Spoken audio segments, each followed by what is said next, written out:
முடிஞ்சால் இருக்கிற பாரம் கொஞ்சம் இறக்கி வச்சுட்டு வர மாதிரி இருக்கிற படங்கள் பண்ண ரொம்ப ஆசை. ஸோ அந்த மாதிரி தான் அந்த படம் அமைஞ்சது. யோகி பாபு சொன்ன மாதிரி கவுண்டமணி அண்ணன் கூட நடிக்கல சிரிச்சுக்கிட்டே இருப்போம்.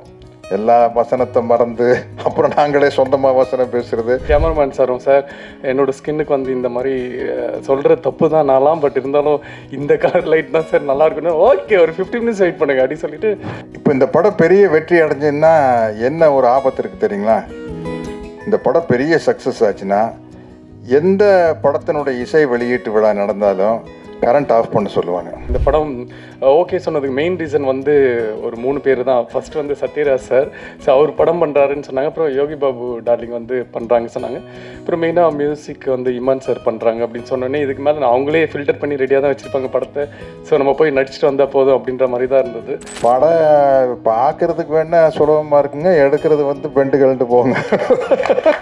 சரி, இப்போ ஜனங்களுக்கு ஒரே ரத்தம் கொலை அதே பார்த்து இந்த மாதிரி ஒரு குடும்ப படத்தை ஜாலியாக காமெடியாக பார்க்குறது ரொம்ப ரசிக்கிறாங்க அப்படிங்கிறது இந்த ரெண்டு படத்தின் மூலமாக நம்மளுக்கு நிரூபணமாக இருக்குது. டைரக்டருக்கு வந்து அந்த எடிட்டிங் நாலேஜ் இருந்துருச்சுன்னா ரொம்ப முக்கியம். அதுதான் ஒரு படத்தை சீக்கிரமாக டைரக்ட் பண்ணி முடிக்கிறதுக்கு அந்த எடிட்டிங் நாலேஜ் இருந்தால் வந்து, இல்லைன்னா 5 நாளில் எடுக்கிற சீனை 10 நாள் எடுத்துக்கிட்டு இருப்போம். நீங்கள் ஒரு நான் ஐடி ப்ரொஃபஷனலா ஐடி ப்ரொஃபஷனுக்கு மாறணுமா?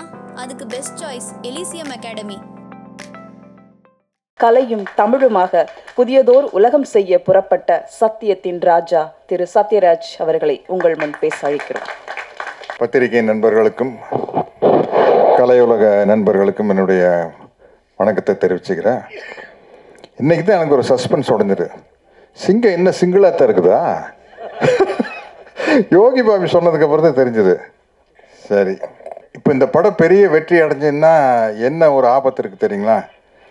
இந்த படம் பெரிய சக்ஸஸ் ஆச்சுன்னா எந்த படத்தினுடைய இசை வெளியீட்டு விழா நடந்தாலும் கரண்ட் ஆஃப் பண்ண சொல்லுவாங்க. சார் அது லைட்டு போனால் தான் சார் படம் சக்ஸஸ் ஆகும் அப்படிங்கிற மாதிரி அப்படி ஒரு சென்டிமெண்ட்டு வந்து சேர்ந்துடும். இந்த படத்தை பற்றி பேசினா எல்லாரத்தை பற்றி பேசணும்னா இந்த டேபிளை திருப்பி போட்டு இங்கே பார்த்து தான் பேசணும், அங்கே பார்த்து தான் பேசணும். அவ்வளோ ஆர்டிஸ்ட் இருக்கிறாங்க. இது உண்மையிலேயே இந்த அளவு கேதர் பண்ணுறது பெரிய கஷ்டமான விஷயம். ஏன்னா இதில் இருக்கிற அவ்வளோ பேர் பயங்கர பிஸியான ஆர்டிஸ்ட். இன்றைக்கி நான் திரும்ப கேட்டேன், தம்பி யோகி பாபு கண்டிப்பாக வந்துருவாரான்னு கேட்டேன். என்ன அவ்வளோ பிஸியாக இருக்கிற ஆள் கரெக்டாக வந்துட்டார். மற்றவங்க எல்லாரும் எங்கெங்கேயோ மாட்டிக்கிட்டு இருக்காங்க. இந்த படத்தினுடைய ப்ரொடியூசர் யுவராஜ் வந்து நம்மளுக்கு ஒரு நல்ல விஷயத்தை சொல்லி கொடுத்தாரு. எனக்கு இல்லை, புதுசாக மேடைக்கு வரவங்க நிறையா பேர் சொல்லுவாங்க, நான் எனக்கு மேடையில் பேசி அவ்வளோமா பழக்கம் இல்லை அப்படிலாம் சொல்லுவாங்கள்ல. அது உங்களுக்கு என்ன மொழியில் வருதோ அப்படி பேசிட்டு போக வேண்டியதான். அவர் அடித்தார் பாருங்க, நான் வந்துங்க முதல் படங்க இப்படித்தானுங்க எடுத்துனுங்க, அப்புறம் படம் எடுக்கும்போது தானுங்க தெரிஞ்சதுங்க, படம் பார்க்கறதுக்கு வேணா சுலபமாக இருக்குங்க, எடுக்கிறது வந்து பெண்டுகள்ட்டு போங்க. அவ்வளோதான். அதனால் வந்து எல்லாருக்கும் சொல்கிறேன், எனக்கு இந்த மேடை புதுசு, மைக்கில் பேசி புதுசு அப்படிலாம் நீங்கள் சொல்ல வேண்டிய அவசியமே இல்லை. யுவராஜ் மாதிரி நம்மளுக்கு என்ன வருமோ அடித்து கிளப்பிட்டு போயிட்டே இருக்க வேண்டியதான். அதையே தான் நம்ம டைரக்டர் பிரதாப் பண்ணார். பெரிய விஷயம். இவ்வளோ ஆர்டிஸ்ட்டை சேர்த்து வச்சு இப்படி ஒரு படம் எடுக்கிறது. எனக்கு என்ன ஒரு பேட்டர்ன் படம் வரையில் நம்மளுக்கு சில படங்கள் வெற்றி அடையில் நம்மளுக்கு ஒரு சந்தோஷம் கிடைக்கும் இல்லையா? அது மாதிரி இப்போ இந்த மதகஜராஜாவும் குடும்பஸ்தனும் ஓடுறது வந்து ஒரு சரி, இப்போ ஜனங்களுக்கு ஒரே ரத்தம் கொலை அதே பார்த்து இந்த மாதிரி ஒரு குடும்ப படத்தை ஜாலியாக காமெடியாக பார்க்குறது ரொம்ப ரசிக்கிறாங்க அப்படிங்கிறது இந்த ரெண்டு படத்தின் மூலமாக நம்மளுக்கு நிரூபணமாக இருக்குது. அது ரொம்ப மகிழ்ச்சியான விஷயம். அதனால் நானும் ஜெய்யும் ஒரு பெரிய வெற்றிக்காக காத்துக்கிட்டு இருக்கிறோம். 6 வருஷம் தானே ஆச்சு பார்ட்டி படம் எடுத்து. மதகஜராஜா 12 வருஷம் கழித்து கோல் போட்டுருச்சு. நாங்கள் ஃபிஜியில் அவர் வெங்கட் பிரபு டைரக்ஷனில் பார்ட்டின்னு ஒரு படம் நடித்தோம்.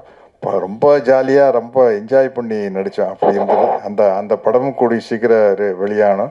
இன்றைக்கி ஜெய்கிட்ட பேசிட்டீங்கள்ட்ட கேட்டேன், ஜெய் ராஜா ராணி வந்து ஒரு 4-5 வருஷம் ஆகிருக்குமா அப்படின்னு. சார் 12 வருஷம் ஆச்சு சார் அப்படின்னு. ஐயோ 12 வருஷம் ஆகி போச்சா அப்படிங்கிறது அப்போ வரையில் தான் நம்மளுக்கு தெரியுது. அதே மாதிரி நம்ம நல்ல பட்டம் கொடுத்தீங்க, இசை வள்ளல். இல்லை, அது சில சமயத்தில் அந்த இமான் அப்படின்னு பேர் இருக்கையில் இசை வள்ளல் இமான் அப்படின்னா நம்மளுக்கு ரொம்ப பளிச்சுன்னு இருக்கும் இல்லையா? அது மாதிரி இந்த படத்தில் நிறையா அழகான ஹீரோயின்ஸ் நடிச்சுக்கிறாங்க. நானும் கூட இந்த படத்துக்கு ஷூட்டிங் போய் ஒரு கெத்தாக போனேன். என்னென்னா அஜித் விஜயோட ஹீரோயின் தாப்பா நம்மளுக்கு ஜோடியாக நடிக்கிறாங்க. நம்ம இன்னும் யூத்து தான். யாருப்பா உங்களுக்கு ஜோடியாக நடிக்கிறீங்களா? கீர்த்தனாங்க, விஜய் கூட அஜித் கூட எல்லாம் ஜோடியாக நடித்தவங்க இப்போ எனக்கு ஜோடியாக நடிக்கிறாங்க அப்படின்னு. பட் அது அவங்களுக்கு சந்தோஷமாக இருந்ததுன்னு தெரியல, அதையும் யோசிச்சுக்கணும் இல்லையா? மட்டும் சந்தோஷமாக இருந்தது அப்படின்னு சொல்கிறாங்க. ரொம்ப மகிழ்ச்சி. இந்த மாதிரி படங்கள் ஓடுறது வந்து ஒரு இப்போ சினிமாங்கிறது ஒரு என்டர்டெயின்மெண்ட்டு தானே. உள்ளே போனோம், ஜாலியாக சிரித்தோம், வந்தோம் அப்படிங்கிறது ரொம்ப முக்கியமான விஷயம். அதே மாதிரி இந்த படத்தில் வந்து அவ்வளோ இந்த ஷூட்டிங் ஸ்பாட் வந்து ரொம்ப கலகலப்பாக இருந்தது. யோகி பாபு சொன்ன மாதிரி கவுண்டமணி அண்ணன் கூட நடிக்கையில் சிரிச்சுக்கிட்டே இருப்போம். எல்லா வசனத்தை மறந்து அப்புறம் நாங்களே சொந்தமாக வசனம் பேசுகிறது. அந்த மாதிரி இந்த ஷூட்டிங் ஸ்பாட்டில் வந்து அவ்வளோ பேர், ஆனந்தராஜ், நிலகல் ரவி, இளவரசன், எல்லாருமே வந்து ஒரு டீம். இது வந்து அவ்வளோ ஜாலியாக இருந்தது. அவ்வளோ பேர் இங்கே வந்திருந்தாங்கன்னா இன்னும் ரொம்ப சந்தோஷமாக இருந்திருக்கும். நிச்சயமாக இந்த படம் வந்து ஒரு பெரிய வெற்றி அடையும் அப்படிங்கிற நம்பிக்கை இருக்குது. நல்ல ஒரு வெள்ளந்தியான தயாரிப்பாளர் கிடச்சிருக்காரு. ஆனால் உஷாரான ஆள் தான். உஷாரான ஆள் தான். அவரே வந்து ஒவ்வொரு ஆர்டிஸ்ட்டு இந்த கேரக்டருக்கு இவங்க நல்லா இருக்கு, அந்த கேரக்டருக்கு அவங்க நல்லா இருக்குன்னு சொல்லி பட்ஜெட்டை அவரே ஏற்றி விட்டார். அதனால் பிரதாப் உங்கள் மேலே பொல்லா போகாது. ஏன்னா வந்து இவ்வளோ பேரையும் வச்சுட்டு அவ்வளவு சிக்கனமாக படம் எடுத்தாருங்க. சொன்ன டைமில் டக்குன்னு எடுத்து யார் எப்படி அந்த டைரக்டருக்கு வந்து அந்த எடிட்டிங் நாலேஜ் இருந்துருச்சுன்னா ரொம்ப முக்கியம். அதுதான் ஒரு படத்தை சீக்கிரமாக டைரக்ட் பண்ணி முடிக்கிறதுக்கு அந்த எடிட்டிங் நாலேஜ் இருந்தால் வந்து, இல்லைன்னா 5 நாளில் எடுக்கிற சீனை 10 நாள் எடுத்துக்கிட்டு இருப்போம். அது இல்லாமல் ரொம்ப சிக்கனமாக எடுத்து நல்லபடியாக முடிச்சிருக்காரு. எல்லா வகையிலையும் ஒரு சந்தோஷமான படம் எனக்கு. இந்த படத்தினுடைய வெற்றிக்காக நானும் காத்துக்கிட்டு இருக்கிறேன். நன்றி, வணக்கம். கடல் அளவு சோகமும் காதல் இல்லாத வருத்தமும் துளியும் இல்லாமல் தனிமையின் சுவாரஸ்யத்தை இதய ஊஞ்சல் கட்டி கனவெல்லாம் பேரழகின் பெரும் வெட்கத்திற்கு காத்திருக்கும் முரட்டு சிங்கிள் ஜெய் அவர்களை பேச அழைக்கிறோம். சொல்லி கொடுத்த மாதிரியே சொல்லிட்டீங்க. வந்திருக்க மீடியா பீப்புள் அண்ட் தமிழ்நாட்டு மக்கள், தமிழ் மக்கள் எல்லாருக்குமே வணக்கம். ரொம்ப முக்கியமான விஷயம் சொல்லணும்னா, இந்த படம் வந்து ஃபஸ்ட்டு சொல்லும் போது நான் கேட்டேன், சத்யராஜ் சார் படம் பண்ணுறேன்னு சொல்லிட்டாரா அப்படின்னு கேட்கும்போது சார் வந்து ஆமாம் அப்படின்னாங்க. ஸோ நானுமே கதை ரொம்ப பிடிச்சிருந்து, டைரக்டரும் ரொம்ப பிடிச்சிருந்து இந்த படம் ஓகே சொன்னதுக்கு மெயின் ரீசன் வந்து ஒரு 3 பேர் தான். ஃபஸ்ட் வந்து சத்யராஜ் சார், ஸோ அவர் படம் பண்ணுறாருன்னு சொன்னாங்க. அப்புறம் யோகி பாபு டார்லிங் வந்து பண்ணுறாங்க சொன்னாங்க. அப்புறம் மெயினாக மியூசிக் வந்து இமான் சார் பண்ணுறாங்க அப்படின்னு சொன்னோன்னே, இதுக்கு மேலே நான் அவங்களே ஃபில்டர் பண்ணி ரெடியாக தான் வச்சுருப்பாங்க படத்தை. ஸோ நம்ம போய் நடிச்சுட்டு வந்தால் போதும் அப்படின்ற மாதிரி தான் இருந்தது. அண்ட் ஷூட்டிங் ஸ்பாட்டில் சார் சொன்ன மாதிரி ஃபாஸ்டிங் டைம், ஸோ சாப்பிட முடியாது அந்த மாதிரி இருக்கும். பட் எனக்கு வந்து அது ஒரு பிரச்சனையாகவே தெரியல. ஏன்னா சாப்பிடாம பசி இல்லாமல் அது ஒரு பழக்கப்பட்ட ஒரு விஷயன்றதுனால அது கொஞ்சம் ஈஸியாக இருந்தது. பட் கூட இருக்க ஆர்டிஸ்ட் அந்த காமெடி அடித்து அதுக்கு சிரித்து அதுக்கு ஒரு வயிறு வலி வரும்ல, அதை தான் நினச்சதான் பயமாக இருக்குது இப்போ ஷூட்டிங்கில். ஐயோ யார் என்ன காமெடி அடிக்க போகிறாங்க தெரியலையே இன்னைக்கு அப்படின்ட்டு. ஒரு ஆஃப்டர்நூனுக்கு மேலே ரொம்ப கஷ்டம் அவங்க கூட பேசுகிறது. அது சிரிச்சா எனக்கு தெரியும் அதுக்கப்புறம் பசிக்கும் அப்படின்ட்டு அந்த சிரிப்பை கண்ட்ரோல் பண்ணோம். இதுவே போராட்டமாக இருந்தது. டைரக்டர் சார் கொடுக்குற டைலாக்ஸ் எல்லாமே வந்து ரொம்ப ஈஸியாகிடுச்சு இவங்க கூட இந்த போராட்டங்களுக்கு அப்புறம். ஸோ டைரக்டர் கூட எப்போவுமே ஒரு சீன் ஷூட் பண்ணுறதுக்கு முன்னாடி ஒரு ஆஃப் அன் ஹவர் நாங்கள் பேசிட்டு தான் இருப்போம். இது இப்படி பண்ணிக்கலாமா, இந்த டைலாக் இப்படி மாற்றிக்கலாமா அப்படின்னு சொல்லிட்டு. அதுக்கு ரொம்ப ரொம்ப கம்ஃபர்டபுளாக ஓகே உங்களுக்கு என்ன பிடிக்குதோ ஓகே உங்கள் ஸ்டைலே பேசுங்க அப்படின்னு சொல்லிட்டு திரும்ப 2ஆவது டேக்கில் சொல்கிறார், இது மாற்றிக்கலாமா.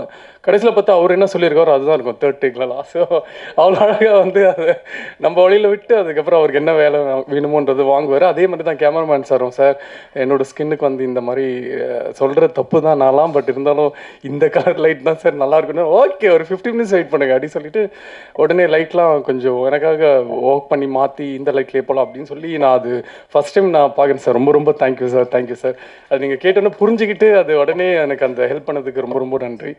அண்ட் அது மாதிரி தான் படத்தில் எவ்ரிடே சும்மாவே சொல்ல ஒரு 40-45 டேஸ் இந்த படத்தில் நான் ஷூட்டிங் பண்ணேன்னா எவ்ரிடே நான் போகும்போது ஒரு ஆர்டிஸ்ட்டை பார்ப்பேன். ஒரு நாள் போனால் நிலல் ரவி சார் இருக்கார், ஒரு நாள் போனால் என்ன படத்துக்கு வந்திருக்குன்னே தெரியாது, டெய்லி ஒரு ஆர்டிஸ்ட் இருப்பாங்க.